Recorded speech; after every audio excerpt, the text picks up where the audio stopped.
Hey everybody, I hope you've had a great week this week. Today, me and Jennifer are going to talk about indigestion or even things they call acid reflux, things of this matter. Is it because you had too much acid? Is that what the doctor's telling you?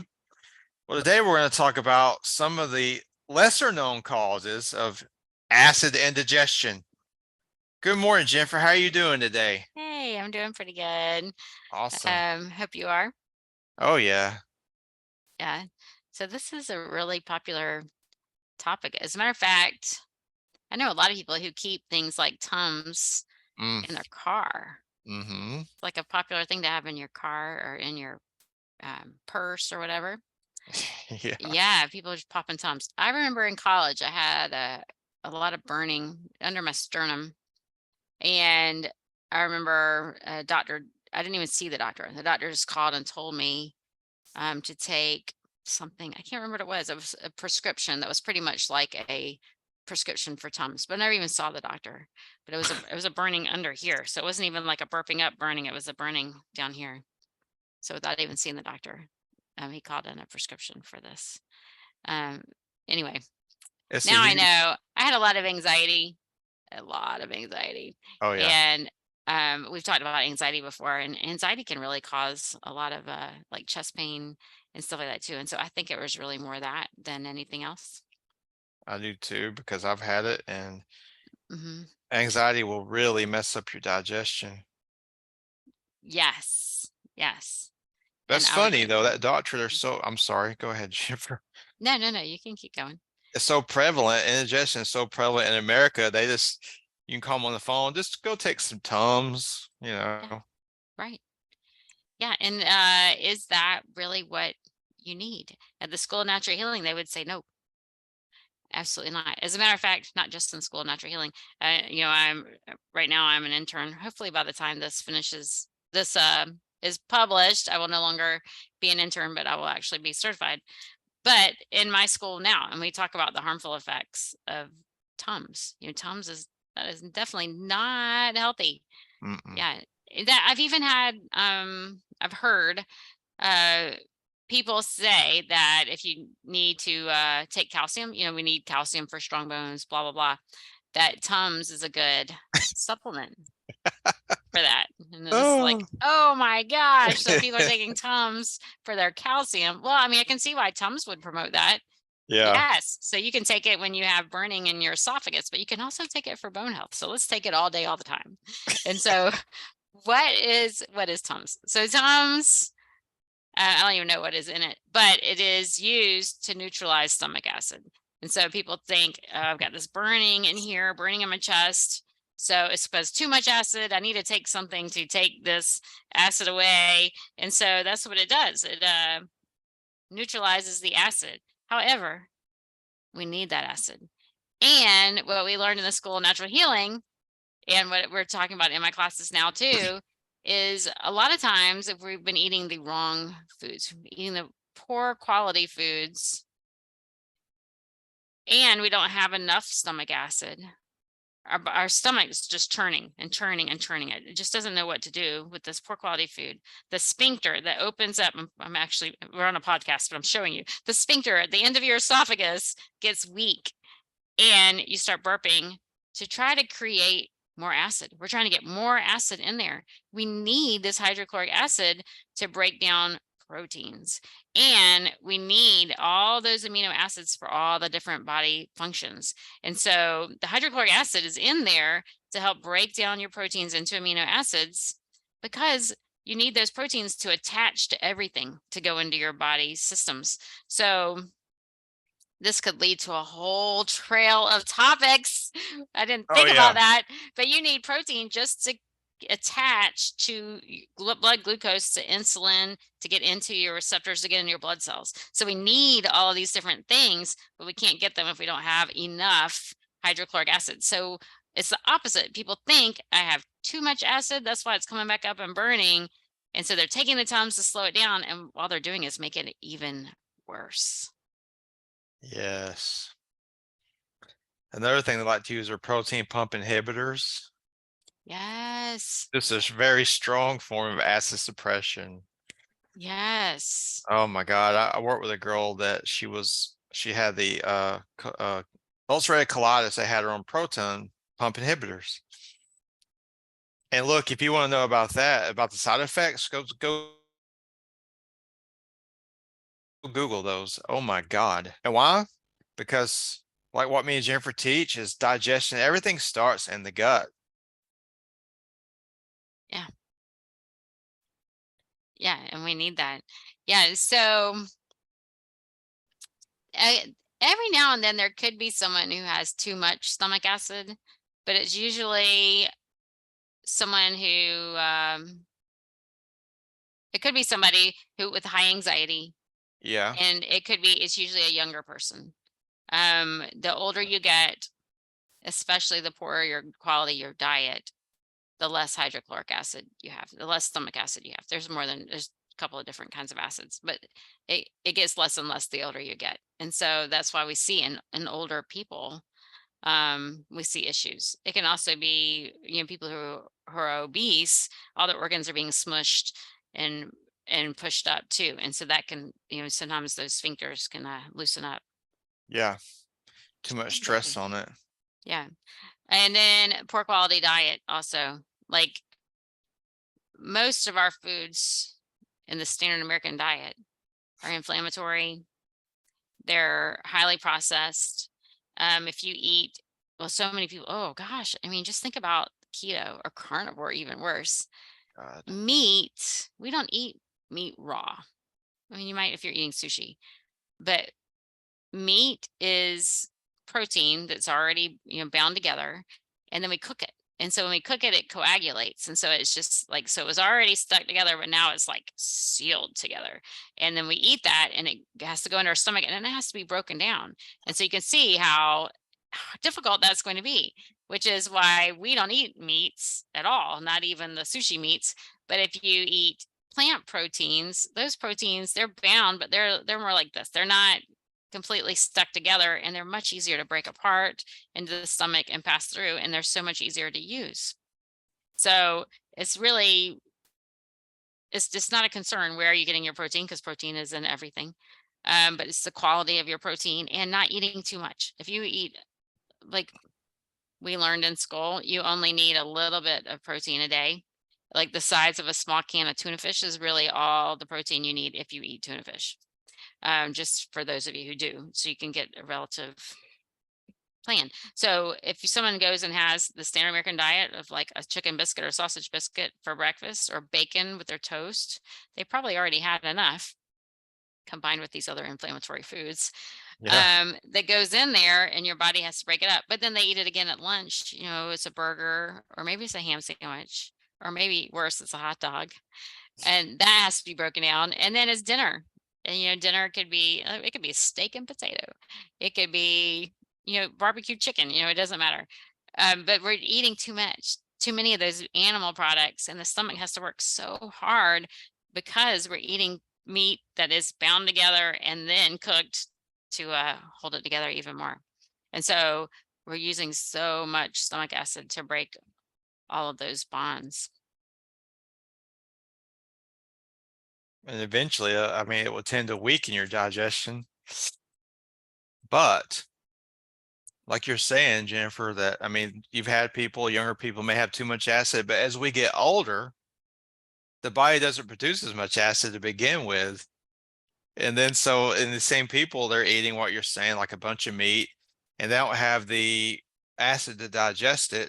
And when you can't digest things, of course, you're going to start to build up gases in the stomach, and that's going to make you have stomach pain. And people are going to think, well, I don't know how it's been confused. A lot of people think they have pain like that it could be too much acid. It could be, or it could be that you had too much gas. And if you don't, when your acid gets lower in the stomach, it can also, correct me if I'm wrong, but low acid environment, you could grow more detrimental bacteria in the gut, correct? Yes. Because yeah. Yes. Hmm. So then we're growing, right. So then we have an imbalance, dysbiosis. Yeah. Yeah, an overgrowth of pathogens in there. So that makes it even worse if we have low stomach acid.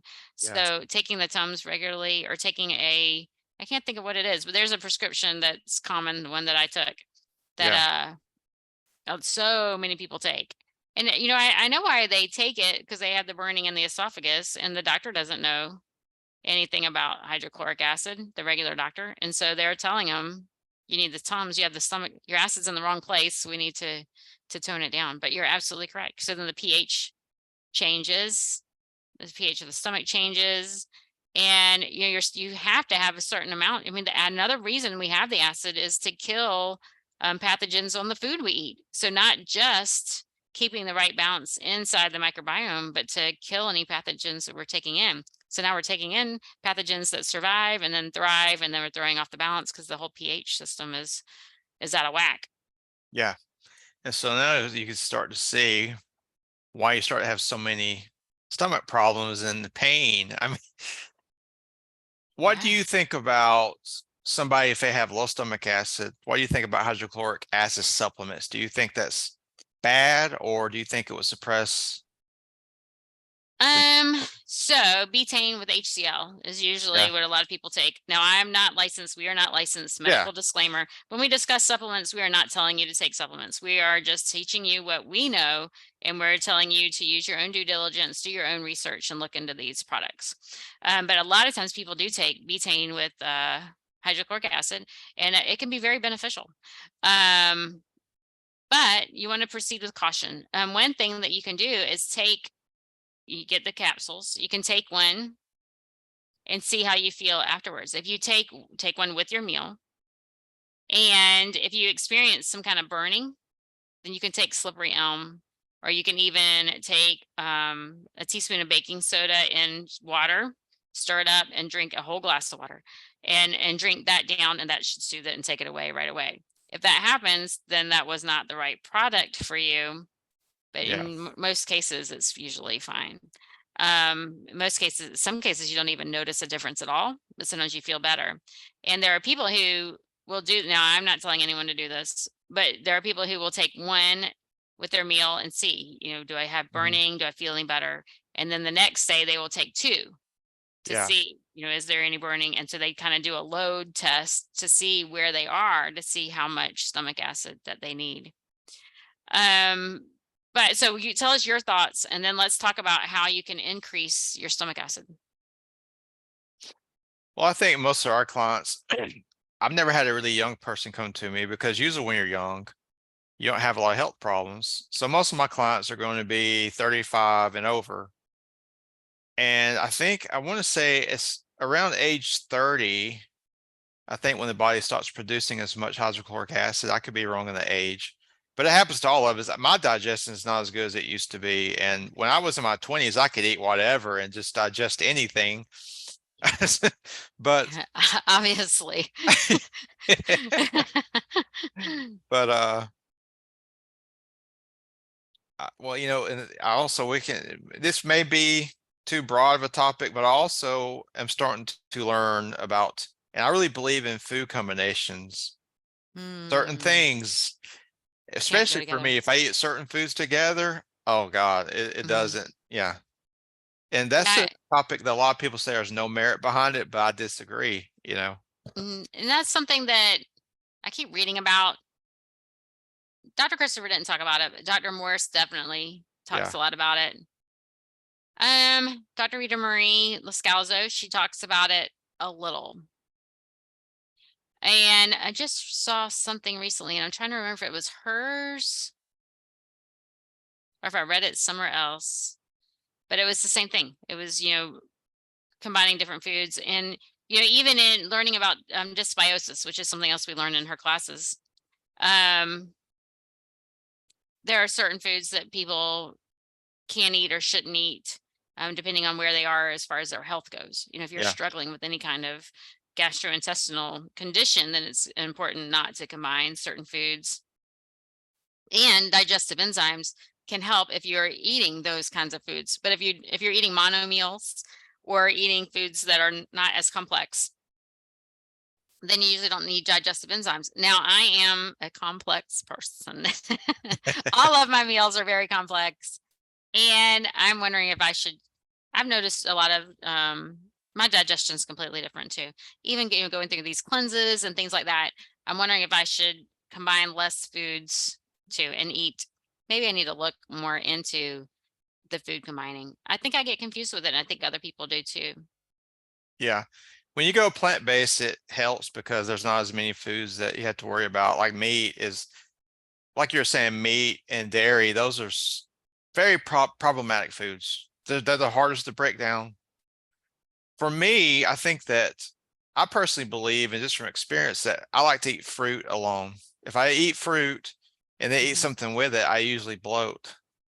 But I know mhm, if I eat fruit by itself, it digests just fine. And fruit digests fast, so you can. I mean, most fruit can digest within 30 minutes. mhm. But Off topic, but if you eat fruit, so if you eat fruit for breakfast, can you go 4 or 5 hours till lunch? it's not easy. Yeah, Um, that's what I was wondering. I can do it, but I've been doing this for so long. You get used to I think the body adapts to anything over time. Yeah. I can have a pretty high fruit meal for breakfast, like a banana smoothie, or I can have several different types of fruit. And I'm usually okay for, I'd say 3 or 4 hours. Mhm. I always eat nuts and seeds with mine, which would not be a part of the food combining because that's a Yeah, fat with the fruit. yeah. But That's it keeps your energy up longer, I would assume. Yeah. yeah. Mhm. Fruit does burn really fast, and a lot of people do feel drops in their energy if yeah, Yeah. correct. Yeah. Yeah. Mhm. All right, so we have to get back to the topic. Yeah, yeah. Yes. We're gonna Yes. How so can we increase yeah. stomach acid? Oh yes. Well, I mean, you remember from the school, natural healing, what was the drink? Apple cider vinegar, raw honey, and Cayenne pepper. cayenne pepper. He said Yes. over time that will actually assist your body in producing more hydrochloric acid. Hmm. Yeah. And then there are some herbs that you can take too, bitters, Hmm. that you can take 15 minutes before your meal. And you can actually buy, if you just Google bitters. Once again, I'm going to mention a product I like. I think it's called Herb Farm, PHARM. They have some bitters that are already in a tincture bottle, but you can make your own. And you can make bitters with orange peel and lemon peel. Can't remember what else is in there. Bayberry, gentian, um, any of those, anything that's bitter tasting. It signals your liver to create bile. It also prepares your gallbladder to get ready to excrete bile, which helps you with digesting fats, which maybe you don't need as much if you're eating fruit, but you don't need hydrochloric acids to break down your fruit or stomach acids are made to break down proteins, and the fruits aren't as high in protein as your other foods. But when you eat other foods, then you'll definitely want to have bitters beforehand. You can chew on even like bitter greens while you're making your meal. Put an arugula leaf or a dandelion leaf in your mouth while you're preparing your meal, and that will help you increase stomach acid. I would say other things to do is if you are a high anxiety type, like, I had to admit I am, Yeah. I'm unfortunately, a stress bunny. but you need to get your stress in order. I'm gonna tell you, that applies to everything in health. If you're I mean, stress will mess up all your body, the processes, especially digestion. And I would think that if you're under a lot of stress, your body is not producing as much acid as it could. Yes.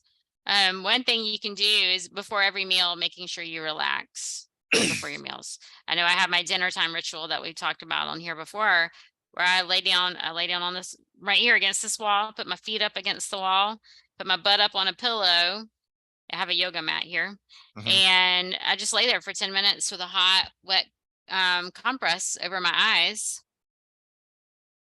And I just lay there and relax. I use an Insight timer that has different, sorry about the ding, um, different meditations that you can go through. It's a free app. Hmm. And I just sit there and I breathe and relax. And it's just something I do every night before dinner. And it really helps set the tone for the evening. It lets me know we're getting close to evening time. It puts me in parasympathetic mode. It helps with digestion when I eat. But then anytime you eat, breakfast, lunch, dinner, if you eat 3 meals a day, before you eat, say a blessing, or even just putting your hands on your chest, taking a couple of deep breaths, just to relax and not eating distracted. Yeah. So many of us, when we're home alone with our phone, it's so easy just to get on your phone. You can be looking at Facebook or reading articles or reading your emails or even working while you're eating, and that's not good. And we need to be tasting our food, paying attention to what we're eating, and really tuning in. And so that helps with your digestion. Oh yeah. That's Yeah, very good yeah, practice. yeah. So I was trying to think of some other things. So we had the bitters, Cayenne, relaxing. What'd you say? cayenne pepper. Oh yeah, cayenne. Yes, and people think there's no way cayenne's gonna help me. That's burning. Yeah, a lot of people think that, but actually it can help heal ulcers.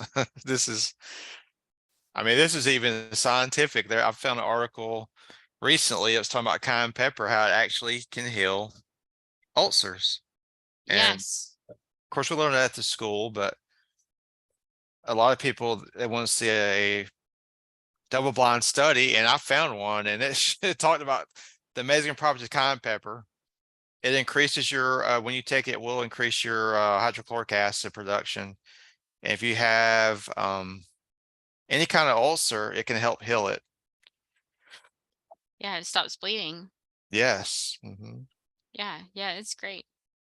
Something else is chewing. So we talked Oh, about on another podcast smoothies.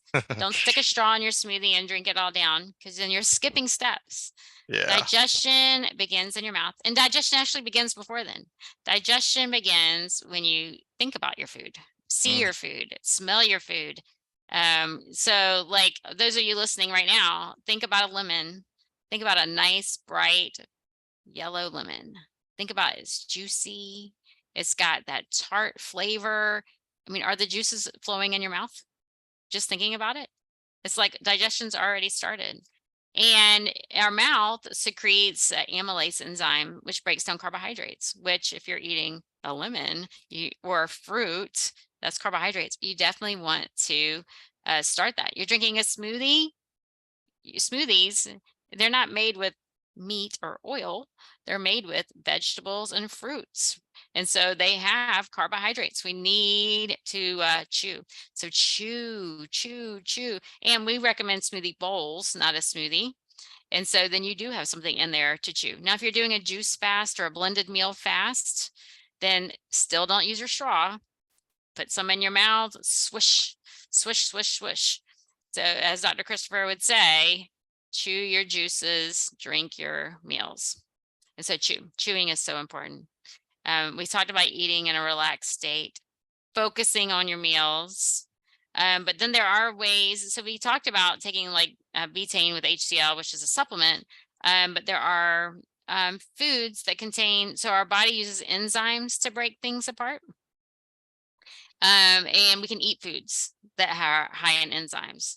And so that is another thing that, eat raw and living foods. And yeah. so if you're eating like everybody, as Dr. Furman says, everyone should have a large salad every single day. And I remember first learning that, how the heck do I eat that? I don't like salads. And now I love salads and I have to have my salad or I don't feel good. But that could be adding some sprouts to a dish. That can be having some fruit before your meal. That can be, your raw salad is really the best way to do it. Now, for me, I eat raw foods at every meal.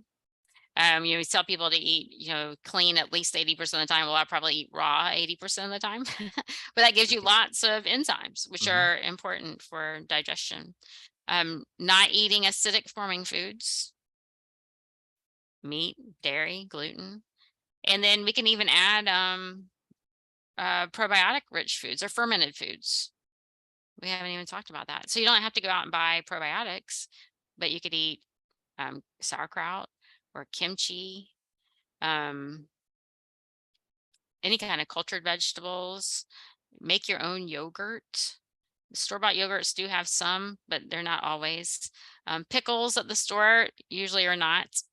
You want to make sure you're buying something raw. If it says pasteurized anywhere on there, then it's been killed. So even though it says pickles, that's not a good choice. They need to have the bubbles in there. Yeah. Yeah. What other suggestions do you have? What am I forgetting? Well, for me, I still have a problem with meal size. I mean, sometimes I may eat a little too much. And if you eat too much, if you overfill the stomach, it cannot digest. Yes, me too. It's I love food. If it I tastes good, know. I'm gonna eat it. Yes. But try to eat a more human-like portion if you can. Yes. Yes. It Ah, depends on the day for me. So pretty much all my meals are big, actually, to be honest with you. yeah, I, j- but I really like food. if you're Um, digesting good, I mean, no harm, no foul, I guess, you know. right, right. I like big meals. Yeah. Well, the stuff we're eating, I mean, the stuff, especially your meals, I've seen most of them on Facebook, and they already have a lot of Hmm. enzymes in them, and so it's Hmm. going to help, obviously. Yes. Yeah. So what are, should we talk about like, I think we covered like what could be the causes. It could be poor diet. It could, and we talked about anxiety. Hmm. And another herb that can help with anxiety and with digestion would be licorice root. Yeah. Yeah. Now, if you have high blood pressure, then licorice root may not be the right herb for you, but licorice root is wonderful for the adrenals and for stress and anxiety. But it's also mucilaginous, can help with your gut lining. And it's also bitter. And so it can, even though it tastes sweet, it also acts as a bitter and can help with digestion too. So that's another herb that I really like. Yes, a really good one. And the old standby Christopher talked about was catnip and fennel that can help. Yes. Oh yeah, and then fennel helps with bloating too. Hmm. Yeah, bloating and gas. So yeah, that's a great one. Some of I went to an Indian restaurant one time and they have fennel seeds on the counter where you check out so you can start chewing on them. That's great. So, um, I think ginger is another good one for digestion. Ginger, and Hmm. there's a lot of herbs that help with digestion. Hmm.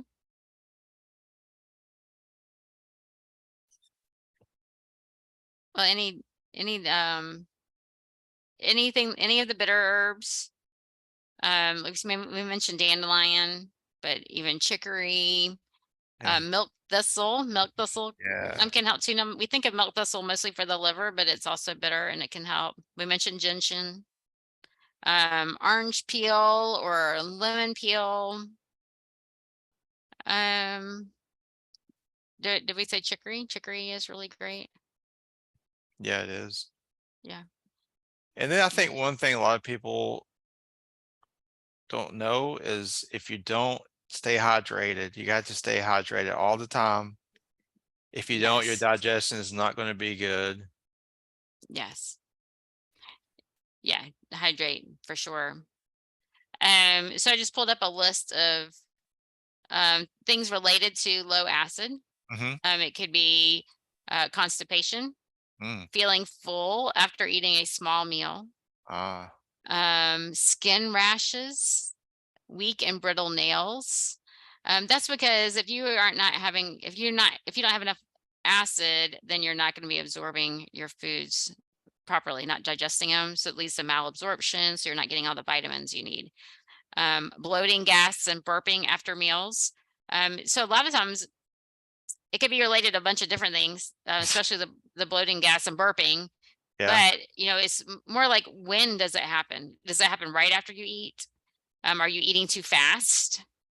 And swallowing air while you're eating, or is it because you have low stomach acid, Or is it a overgrowth in the small intestines? And so then you have the gas and bloating a couple hours later as the food digests and gets further down. So that one could be a little bit different. Heartburn or reflux is what we've been talking about. Dry hair. Candida overgrowth. I mean, you talked about that, how pathogens can overgrow if we have low stomach acid. Yeah. So any of those. Yes. It's like, I mean, cannot overstate the importance of a healthy digestive system. If it's not healthy, you could be doing the latest, greatest healing protocols, but they're not going to work as well if your body is not absorbing and digesting and keeping the pathogens under control. And I think that's why with the school now, they usually would start with, they've put a lot of people on the Candida cleanse to begin with. Yeah. It's just, you know. It was just part of the thing. Do that first. Yeah. Yeah. And that, that can help. That can help for so many different reasons. I think number one, you're cleaning up what you're eating. Yeah. Oh yeah. Yeah. But then the Candida cleanse also helps clean out a lot of the harmful pathogens, but also helps feed the beneficial pathogens as well. So, and it's soothing and healing to the digestive lining. It's just your health begins in the gut. Yeah. Yeah. It's just there's more and more research now just showing. I mean, there's, you name a disease and they can usually relate it now to digestive problems or a problem in the gut. I mean, it is. Oh That's yeah. the thing. We should focus mainly on our guts. I mean, it's just. Yeah. I don't care what's going on with you. Focus on your digestion and your bowel movements, which is part of You it. gotta go. You gotta Go to- go. You gotta go. Yes. Move things out. Yes. We don't want any traffic jams in our intestines. Yes. Well, I think we've covered everything that we can for now. I'm sure more things will pop up. We haven't talked about what we're going to talk about next week. Maybe this sparked something. We'll see. But thank you for joining us today. If you have any other aids that you use to help with creating more stomach acid or any other symptoms you want to suggest, or if you have questions about acid reflux and GERD and whether or not it's low stomach acid or high stomach acid, just comment. We want to hear from you.